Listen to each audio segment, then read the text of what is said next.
नमस्कार, टीवी 9 राजस्थान पर आप सभी का स्वागत है और ये है 8 PM शो, जिसमें आज हम बात करेंगे रविंद्र भाटी की। क्योंकि रविंद्र भाटी राजस्थान की सियासत का वो चेहरा है जिसने बिना किसी पार्टी के दम पर विधानसभा का चुनाव जीता, जिसने लोकसभा चुनाव में बड़े बड़े दिग्गजों की नींद उड़ा दी, और वो युवा नेता जो अचानक बाड़मेर की तपती सड़क पर अपने हाथ में पेट्रोल की बोतल लेकर नजर आया। चारों तरफ पुलिस का पहरा, हजारों समर्थकों की नारेबाजी, और इसी बीच शिव विधायक रविंद्र सिंह भाटी अपने ऊपर पेट्रोल उड़ेलते हुए दिखाई दिए। चिल्ला चिल्ला कर कहते हैं कि करो दादागिरी करो, अरे माचिस कहाँ है। ये कोई फिल्मी सीन नहीं, बल्कि बाड़मेर कलेक्ट्रेट के सामने हकीकत में हुआ वो बवाल है जिसने पूरे राजस्थान की राजनीति में भूचाल ला दिया। लेकिन क्या ये सिर्फ एक अचानक उपजा हुआ गुस्सा था, या फिर इसके पीछे पहले से ही सोची समझी हुई कोई प्लानिंग थी? आखिर क्यों बंद कलेक्ट्रेट के दरवाजे पेट्रोल छिड़कते ही भाटी के लिए खोल दिए गए? और सबसे बड़ा सवाल ये कि बीजेपी सरकार के खिलाफ लड़ रहे इस निर्दलीय शेर को अब गहलोत और जूली समेत पूरी कांग्रेस का साथ क्यों मिल गया है? आज के 8 PM शो में हम इस पूरे घटनाक्रम की परत दर परत खोलेंगे और 10 पॉइंट्स में ये भी समझेंगे कि आखिर गिरल माइंस आंदोलन है क्या और ये आग कहां तक जाएगी। तो चलिए सबसे पहले बात करते हैं उस सबसे बड़े विवाद की जो इस घटना के बाद सोशल मीडिया से लेकर सियासी गलियारों तक में तैर रहा है। सवाल ये है कि क्या रविंद्र सिंह भाटी ने जानबूझकर एक रणनीति के तहत खुद पर पेट्रोल छिड़का था, या फिर ये माहौल को देखकर लिया गया एक अचानक फैसला था? अगर हम घटनाक्रम पर नजर डालें तो रविंद्र भाटी अपने साथ एक बैग लेकर आए थे। इसी बैग के अंदर से पेट्रोल की भरी बोतल पहले ही रखी हुई थी। जब पुलिस ने कलेक्ट्रेट से 1 किलोमीटर पहले ही उनके 500 गाड़ियों के काफिले को बस लगाकर रोक दिया तो भाटी पैदल ही आगे बढ़ने लगे। कलेक्ट्रेट के गेट पर जब पुलिस ने उनके समर्थकों को पकड़ा और धक्का मुक्की शुरू हुई, तब भाटी ने बिना वक्त गंवाए अपने बैग से वो पेट्रोल की बोतल निकाली और खुद पर ही पेट्रोल उड़ेल लिया। राजनीतिक विश्लेषकों का एक वर्ग इसे प्री प्लान्ड यानी कि पहले से तैयार की गई रणनीति मान रहा है। तर्क यह है कि अगर कोई नेता अपने साथ घर से बैग में पेट्रोल की बोतल रखकर आंदोलन में आ रहा है तो जाहिर है कि उसने प्रशासन के कड़े रुख का पहले ही अंदाजा लगा लिया होगा। अब वो जानते थे कि हाईकोर्ट के आदेश के बाद पुलिस उन पर और मजदूरों पर सख्ती करेगी। ऐसे में प्रशासन पर दबाव बनाने और आंदोलन को एक बड़ा रूप देने के लिए इस पेट्रोल अस्त्र को बैकअप प्लान के तौर पर रखा गया था। वहीं दूसरी तरफ भाटी के समर्थकों का कहना है कि यह कोई नाटक नहीं था।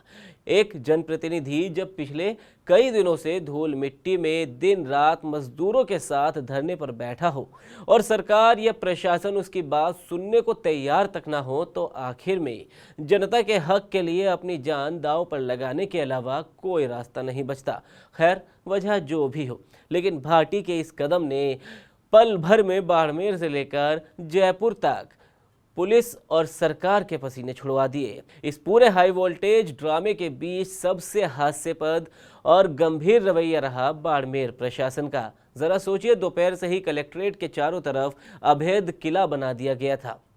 जैसलमेर रोड पर BSF गेट के पास पुलिस की 2-2 बसें आड़ी खड़ी करके रास्ता ब्लॉक कर दिया गया।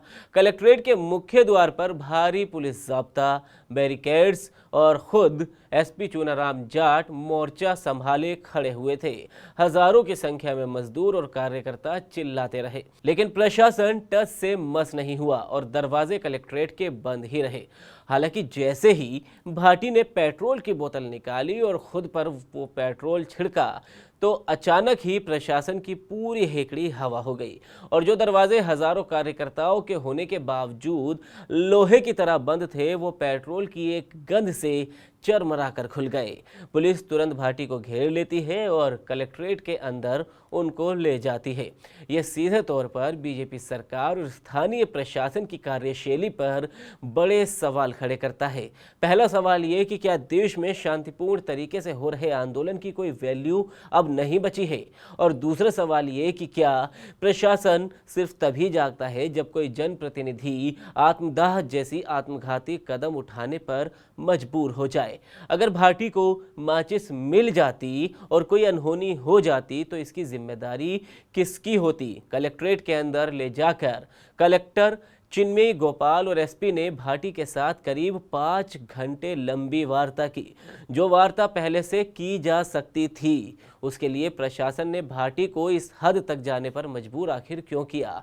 ये भजनलाल सरकार की कानून व्यवस्था और क्राइसिस मैनेजमेंट पर एक बड़ा धब्बा है। अब जैसे ही बाड़मेर में ये पेट्रोल कांड हुआ, वैसे ही जयपुर की राजनीति में एक नया सियासी समीकरण बनता हुआ भी दिखाई दिया। कल तक जिस रविंद्र भाटी को कांग्रेस और बीजेपी दोनों ही अपने लिए एक स्वतंत्र चुनौती मानती थी, आज उसी भाटी के समर्थन में पूरी कांग्रेस उठ खड़ी हुई। पूर्व मुख्यमंत्री अशोक गहलोत और नेता प्रतिपक्ष टीकाराम जूली ने सीधे तौर पर बीजेपी सरकार पर तीखा हमला बोला। कांग्रेस नेताओं ने मुख्यमंत्री भजनलाल शर्मा से मांग की है कि मजदूरों की जायज मांगों को तुरंत माना जाए और जनप्रतिनिधियों के साथ इस तरह का दुर्व्यवहार बंद किया जाए। टीकाराम जूली ने तो यहां तक कह दिया कि सरकार विपक्ष और स्वतंत्र आवाजों को दबाने के लिए पुलिस का भी दुरुपयोग कर रही है। अब सवाल उठता है कि क्या रविंद्र सिंह भाटी आने वाले समय में कांग्रेस की तरफ झुक जाएंगे? इस बात को समझने के लिए हमें भाटी के राजनीतिक बैकग्राउंड को देखना होगा। दरअसल रविंद्र भाटी मूल रूप से छात्र राजनीति से निकले हैं और विचारधारा के स्तर पर वे दक्षिणपंथी यानी बीजेपी के करीब रहे हैं। उन्होंने विधानसभा चुनाव में बीजेपी से टिकट ना मिलने पर निर्दलीय चुनाव लड़ा और जीता भी।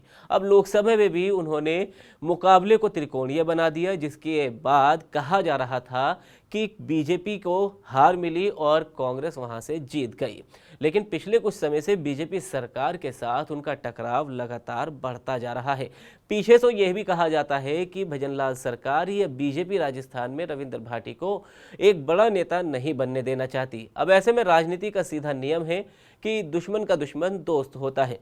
कांग्रेस इस समय राजस्थान में मजबूत जमीन तलाश रही है और रविंद्र भाटी जैसा युवा जनाधार वाला नेता अगर सरकार के खिलाफ फ्रंट फुट पर खेल रहा है तो कांग्रेस इस मौके को हाथ से जाने नहीं देना चाहती। भाटी भले ही तुरंत कांग्रेस में शामिल ना हो, क्योंकि उनकी ताकत उनका निर्दलीय और बेबाक होना है, लेकिन भविष्य में वो बीजेपी को घेरने के लिए कांग्रेस के साथ एक अघोषित रणनीतिक गठबंधन या मंच साझा करते हुए भी नजर आ सकते हैं। ये झुकाव आने वाले समय में राजस्थान की राजनीति को भी एक नया मोड़ दे सकता है।